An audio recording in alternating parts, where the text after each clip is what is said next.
दोस्तों SSC MTS exam 12 मई 2023 का second और थर्ड शिफ्ट भी समाप्त हो चुका है। और दोस्तों 12 मई 2023 के सेकंड और थर्ड शिफ्ट में जीके जीएस के जितने भी प्रश्न पूछे गए हैं इस वीडियो में मैं डिस्कस करने वाला हूं। तो साथियों आज का पहला प्रश्न पूछा गया था सेकंड शिफ्ट में, ऋतु संहार पुस्तक के लेखक कौन है। तो साथियों ऋतु संहार पुस्तक के लेखक कालिदास हैं। ओके फ्रेंड्स, नेक्स्ट क्वेश्चन है, शीतकालीन ओलंपिक खेलों का आयोजन कितने वर्षों के अंतराल में किया जाता है। तो साथियों यह प्रश्न आज के सेकंड शिफ्ट में पूछा गया प्रश्न है कि शीतकालीन ओलंपिक खेलों का आयोजन कितने वर्षों के अंतराल में किया जाता है। तो साथियों यह 4 वर्षों के अंतराल में किया जाता है। ओके फ्रेंड्स, इसको आप याद रखिएगा।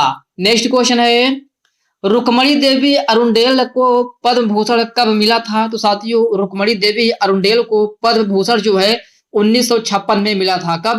1956 में। ओके फ्रेंड्स, इसको आप याद रखिएगा। नेक्स्ट क्वेश्चन है, ईएनएसओ का पूर्ण रूप क्या होता है। तो साथियों यह भी प्रश्न आज के सेकंड शिफ्ट में पूछा गया प्रश्न है कि ईएनएसओ का पूर्ण रूप क्या होता है। तो साथियों यह एल नीनो साउदर्न ओसिलेशन होता है। क्या? El Nino southern oscillation. Okay friends, इसको आप याद रखिएगा। नेक्स्ट क्वेश्चन है, पादशाह की उपाधि किस शासक ने ग्रहण की थी। तो साथियों पादशाह की उपाधि जो है वह जहांगीर ने धारण की थी। किसने? जहांगीर ने। ओके फ्रेंड्स, इसको आप याद रखिएगा। यह भी प्रश्न आज के सेकंड शिफ्ट में पूछा गया प्रश्न है। नेक्स्ट क्वेश्चन है, प्राकृतिक रबर को मुलायम और संरक्षित करने की प्रक्रिया को क्या कहा जाता है। तो साथियों इसे वल्कनीकरण कहा जाता है। क्या? वल्कनीकरण। ओके फ्रेंड्स, इसको आप याद रखिएगा। नेक्स्ट क्वेश्चन है, सरोजनी नायडू को किस उपनाम से जाना जाता है। तो साथियों सरोजनी नायडू को जो है भारत कोकिला के नाम से जाना जाता है। ओके फ्रेंड्स, इसको आप याद रखिएगा। यह भी प्रश्न आज के सेकंड शिफ्ट में पूछा गया प्रश्न है। लोथल नगर किस नदी की सहायक नदी के किनारे है। तो साथियों आपसे पूछा गया था लोथल नगर किस नदी के सहायक नदी के किनारे है। तो साथियों यह साबरमती की सहायक नदी के किनारे है। और साथियों साबरमती की सहायक नदी कौन है। तो यह भोगवा नदी है। तो आपका सही आंसर जो है साबरमती नदी हो जाएगा।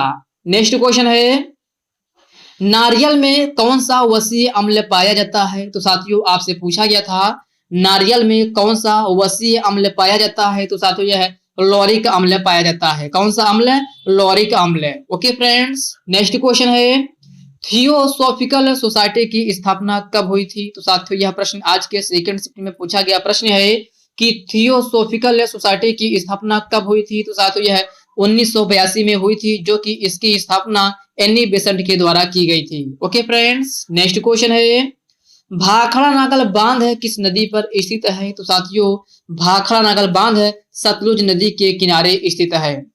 मुख्य न्यायाधीश की नियुक्ति कौन करता है। तो साथियों आपसे पूछा गया था मुख्य न्यायाधीश की नियुक्ति कौन करता है। तो साथियों यह राष्ट्रपति करता है। कौन? राष्ट्रपति। ओके फ्रेंड्स, नेक्स्ट क्वेश्चन है, मोहिनी अट्टम नृत्य शैली किस राज्य से संबंधित है। तो साथियों मोहिनी अट्टम नृत्य शैली केरल राज्य से संबंधित है। हवा को गर्म करने पर डॉट डॉट और ठंडा करने पर डॉट डॉट है। तो साथियों यह प्रश्न आज के सेकंड शिफ्ट में पूछा गया प्रश्न है, जो कि आपका सही आंसर हवा को गर्म करने पर यह फैलता है और ठंडा करने पर जो है सिकुड़ता है। ओके फ्रेंड्स, इसको आप याद रखिएगा। फिलिंग ब्लैंक्स में यही ऑप्शन दिया गया था, जो कि पहला आपको फैलना भरना होगा और दूसरे में जो है सिकुड़ती है। ओके फ्रेंड्स, इसको आप याद रखिएगा। इसका पूरा सेंटेंस हवा को गर्म करने पर फैलता है और ठंडा करने पर सिकुड़ता है। ओके फ्रेंड्स, इसको आप याद रखिएगा।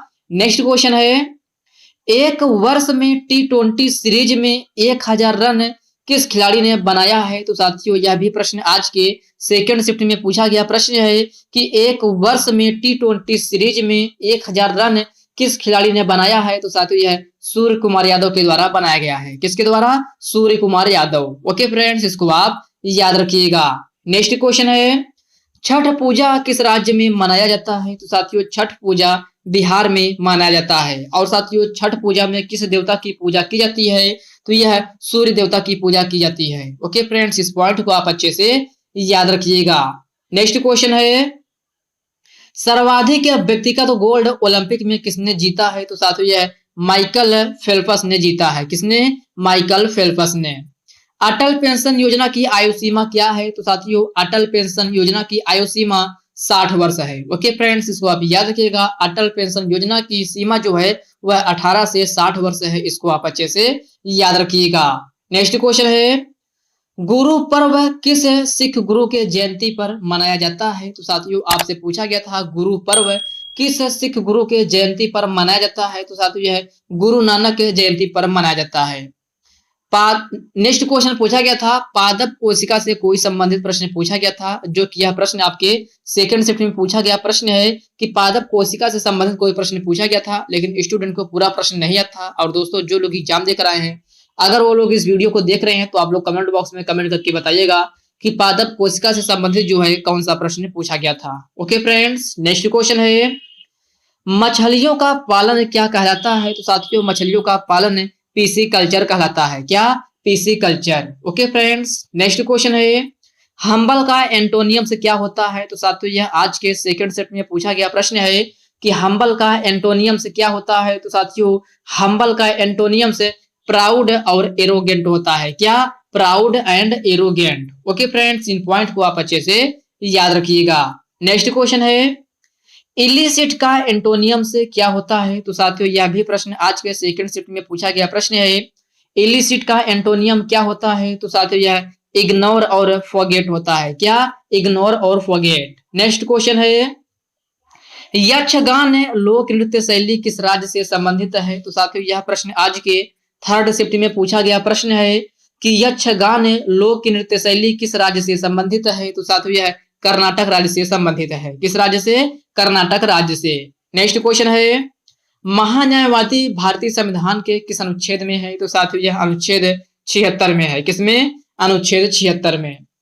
पंडित लच्छू महाराज का संबंध किस नृत्य से है? तो साथियों यह प्रश्न आज के थर्ड शिफ्ट में पूछा गया प्रश्न है कि पंडित लच्छू महाराज का संबंध किस नृत्य से है? तो साथियों इनका संबंध कथक नृत्य से है। किससे? कथक नृत्य से। और साथियों कथक किस राज्य की नृत्य है? तो यह उत्तर प्रदेश की नृत्य शैली है। इसको आप याद रखिएगा। कहाँ की? उत्तर प्रदेश की। नेक्स्ट क्वेश्चन है, आवर्त सारणी में एच किसको प्रदर्शित करता है? तो साथियों आवर्त सारणी में एच जो है वह हाइड्रोजन को प्रदर्शित करता है। किसको? हाइड्रोजन को। मुस्लिम लीग की स्थापना कब हुई थी? तो साथियों मुस्लिम लीग की स्थापना 1906 ईस्वी में हुई थी। कब? 1906 ईस्वी में। ओके फ्रेंड्स, इसको आप याद रखिएगा। यूरोप और अमेरिका के बीच कौन सा महासागर है? तो प्यारे साथियों यूरोप और अमेरिका के बीच अटलांटिक महासागर है। कौन सा महासागर? अटलांटिक महासागर। ओके फ्रेंड्स, इसको आप याद रखिएगा। और साथियों आपकी एग्जाम में प्रश्न पूछा जाता है कि एस आकार का महासागर कौन सा है? तो साथियों एस आकार का महासागर जो है वह अटलांटिक महासागर ही है। इसको भी आप याद रखिएगा। यह प्रश्न आपको किसी न किसी शिफ्ट में देखने को जरूर मिल सकता है। नेक्स्ट क्वेश्चन है, दिलवाड़ा जैन मंदिर किस धर्म से संबंधित है? तो साथियों यह जैन धर्म से संबंधित है। किससे? जैन धर्म से। नेक्स्ट क्वेश्चन है, राज्य के नीति निर्देशक तत्व का सिद्धांत भारतीय संविधान के किस अनुच्छेद में है? तो साथियों आपसे पूछा गया था राज्य के नीति निर्देशक तत्वों का सिद्धांत भारतीय संविधान के किस अनुच्छेद में है? तो साथियों यह अनुच्छेद 36 से 51 तक है। ओके फ्रेंड्स, इसको आप याद रखिएगा। राज्य के नीति निर्देशक तत्वों का सिद्धांत जो है वह भारतीय संविधान के अनुच्छेद 36 से 51 तक है। और साथियों अगर आपसे पूछा जाए दोस्तों इसे शॉर्टकट में डीपीएसपी भी कहते हैं। और साथियों अगर आपसे पूछा जाए डीपीएसपी भारतीय संविधान के किस भाग में है? तो साथियों यह भाग 4 में है। किसमें? भाग 4 में। और कहाँ पूछा जाए कहाँ से लिया गया है? तो यह आयरलैंड से लिया गया है। कहाँ से? आयरलैंड से। ओके फ्रेंड्स, इसको आप याद रखिएगा। नेक्स्ट क्वेश्चन है, शुष्क बर्फ किसे कहा जाता है? तो साथियों शुष्क बर्फ CO2 को कहा जाता है, जिसे कार्बन डाइऑक्साइड भी कहते हैं। ओके फ्रेंड्स, इसको आप याद रखिएगा।